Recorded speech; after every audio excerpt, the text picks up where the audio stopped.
Hello guys, welcome back to my channel Rafiq Ahmed. उम्मीद करते हैं आप सब लोग खैरियत से होंगे। पिछले कई दिनों से लगातार बिहार में डायरेक्ट इंटरनेशनल फ्लाइट के लिए मैं बातों को, अपनी मांग को सरकार के सामने रख रहा हूं।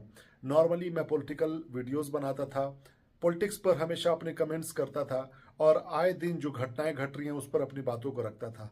लेकिन मुझे ये लग रहा है कि मैं पिछले 30 सालों से देख रहा हूँ, जितनी मेरी जिंदगी, लगभग उम्र जितनी होती है एवरेज लोगों की, उससे आधी उम्र खत्म हो चुकी है।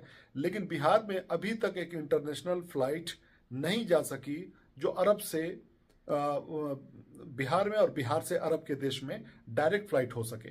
तो मुझे ये लगता है कि जब हमने आधी जिंदगी अपनी बर्बाद कर ही दी है बिहार में, तो आधी जिंदगी को हम इस एक एक छोटे से विकास के लिए, छोटे से तरक्की के लिए एक इंटरनेशनल फ्लाइट जो हफ्ते में कम से कम एक बार बिहार से मिडिल ईस्ट में, यानी गल्फ की कंट्री, चाहे सऊदी हो गया, Dubai, Qatar, Kuwait, Bahrain, Oman, इन तमाम देशों में जहां बिहार के लाखों लोग नौकरी करते हैं, उनके लिए ये सुविधा, ये फैसिलिटी कम से कम सरकार को शुरू करनी चाहिए। बिहार के इलेक्शन अभी अभी कंप्लीट हुए हैं। बिहार के इलेक्शन में आपने देखा था किस तरीके से सरकार ने पैसा गरीबों में बांटा था। मैं क्रिटिसाइज नहीं करूंगा, लेकिन मैं यही कहता हूं कि गरीबों में बांटा होगा, महिलाओं को बांटा होगा। तो क्या पैसे की कमी नजर आती है आपको? बिहार में क्या जमीन की कमी है? बिहार में ऑलरेडी कई आप कह सकते हैं एयरपोर्ट बने हुए हैं, चाहे वो पटना का हो, चाहे बिहटा का जो बन रहा है, चाहे साबिया एयरपोर्ट जो हमारे गोपालगंज के पास में है, जो बना नहीं है, मतलब वो जमीन है। चाहे पूर्णिया हो, गया हो, उसके बाद से दरभंगा है, ये तमाम जगहों पर एयरपोर्ट्स की जमीन है। एयरपोर्ट को एक्सपैंड किया जा सकता है, बनाया जा सकता है, जहां से कम हफ्ते में 1 या 2 दिन दुबई के लिए, सऊदी के लिए, ओमान के लिए, कतर के लिए एयरपोर्ट को चालू करके इंसान को, जो इंसान अगर आप समझते हैं बिहार वासियों को, तो इंसान को कुछ सुविधा दिया जा सकता है। ये मांग करता हूं मैं अपने देश के प्रधानमंत्री नरेंद्र मोदी जी से और हमारे मुख्यमंत्री नीतीश कुमार जी से। आप देखिए, ना राजनीतिक तौर पे आप कमजोर हैं क्योंकि आपकी सत्ता केंद्र में भी है, और बिहार 20 साल के बाद से पूर्ण मोहम्मद के साथ से अगर एनडीए को मौका फिर से देती है, तो इसका मतलब साफ है कि बिहार की जनता आप पर यकीन रखी है। बिहार की जनता को आप पर पूरा भरोसा है कि बिहार के लोगों के लिए आप काम कीजिएगा। पिछले 30-40 सालों से, 50 सालों से लोग विदेश में जाके काम कर रहे हैं, अरब के देशों में काम कर रहे हैं, लाखों करोड़ों लोग कमा रहे हैं और अपने घर की रोजी रोटी को चला रहे हैं। वो किसी पर बोझ नहीं है, ये बिहार के लोग किसी पर बोझ नहीं है, उल्टा सरकार को मदद करते हैं। करोड़ों अरबों रुपए का रेमिटेंस, बिजनेस, तमाम चीजों का इन्वेस्टमेंट बिहार के अंदर में होता है। और आपको पता है, बिहार के कुछ इलाके हैं जो घूमने के लायक हैं, जैसे राजगीर हो गया, बोध गया हो गया, रोहतास की कुछ जगह हैं जहाँ पे बहुत अच्छा पहाड़ी है, झरना है। इन तमाम जगहों पे घूमने कौन आता है?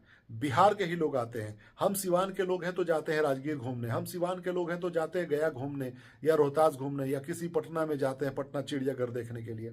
एयरपोर्ट का इस्तेमाल करते हैं लोग। तो बिहार के लोगों को अगर आप अट्रैक्ट नहीं कीजिएगा, डायरेक्ट उनको फ्लाइट की फैसिलिटी नहीं दीजिएगा, तो वो क्यों आएंगे बिहार में? वो क्यों इन्वेस्टमेंट करेंगे?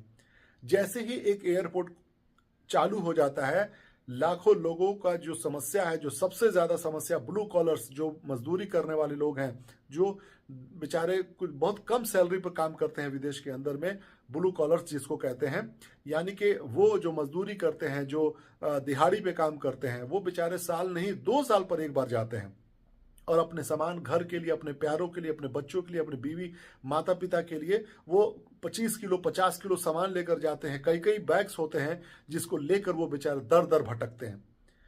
ये बातें जज्बात जगाने के लिए नहीं कह रहा हूं मैं, ये रियलिटी है जो मैं खुद में 15-15 साल से देख रहा हूं। मैं, हम जैसे लोग दुनिया घूमते रहते हैं। अमेरिका में गया, 2 जगह सिर्फ रुकना पड़ा, अगर वो भी किस लिए, कम पैसे की वजह से 2 जगह रुक के, 1 जगह रुक के जाना पड़ा, यहां से जर्मनी, जर्मनी से फिर अमेरिका। अदरवाइज अगर आपके पास पैसा ज्यादा हो तो डायरेक्ट वहां की फैसिलिटी है। मिडिल ईस्ट से कोई ऐसा एयरपोर्ट नहीं है जहां से अमेरिका के लिए डायरेक्ट फ्लाइट नहीं, जबकि ये 15-16 घंटे का फ्लाइट होता है।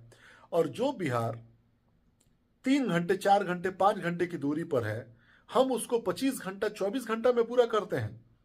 इससे बड़ी विडंबना क्या हो सकती है? मैं सरकार से आग्रह करता हूं कि कृपया करके इसके ऊपर में ध्यान दीजिए।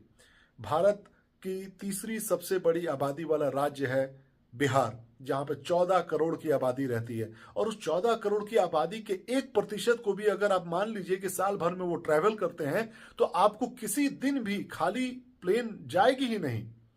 लोग दुबई हर बार घूमने जाते हैं, कमाने जाते हैं, दुबई तो फ्रिक्वेंटली लोग जाते हैं।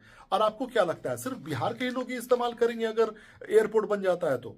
बिहार के आसपास के लोग, चाहे नेपाल हो गया, चाहे उत्तर प्रदेश हो गया, चाहे कलकत्ता हो गया, वहां के भी लोग आएंगे डायरेक्ट यहाँ बिहार से ट्रैवल करने के लिए।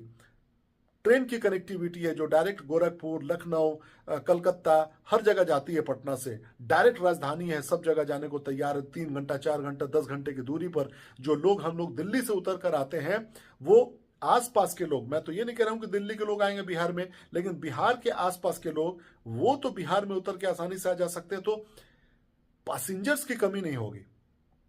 तो मैं आग्रह करता हूं बिहार के प्रधानमंत्री जी से, नरेंद्र मोदी जी से, भारत के नरेंद्र मोदी जी जो प्रधानमंत्री हैं, हमारे बिहार के मुख्यमंत्री जी से, मैं नेता विपक्ष से भी बात करना चाहता हूं, राहुल गांधी जी से भी कहना चाहता हूं, तेजस्वी यादव जी से भी कहना चाहता हूं, और देश के तमाम प्रोग्रेसिव माइंडेड और करोड़ों बिहारियों से मैं आग्रह करना चाहता हूं कि कृपया करके इस मुद्दे को आप लोग अपना अहम मुद्दा बना लीजिए। क्योंकि अगर ये चीज नहीं हो सका तो याद रखिए कि ये मान के चलिए कि बिहारियों को मजदूर बना के रखा गया है।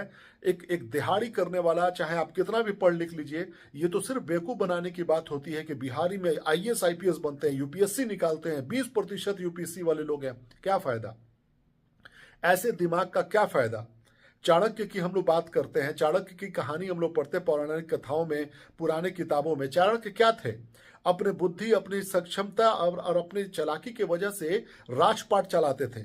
जब आप उसी बिहार में पैदा होकर आईएएस आईपीएस बन जाते हैं, पढ़े लिखे हो जाते हैं, तो क्या फायदा? बिहार को आपने क्या स्पेशल दे दिया?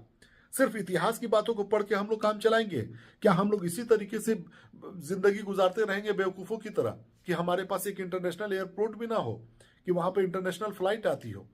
अगर चाणक्य की धरती हम कहते हैं इस देश को, बिहार को, अगर हम कहते हैं कि नालंदा जैसा विश्वविद्यालय जहां से दुनिया भर के लोग पढ़ने आया करते थे, तो क्या यह संभव नहीं है कि इसी विश्वविद्यालय की धरती को फिर से हम लोग पूरे विश्व से जोड़ा जाए?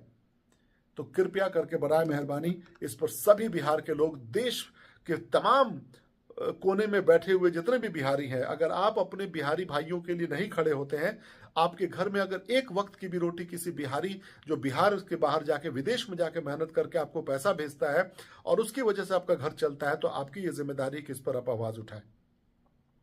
उम्मीद करते हैं इस बात को आप लोग प्रायोरिटी देंगे। बहुत बहुत धन्यवाद। जय हिंद, जय बिहार।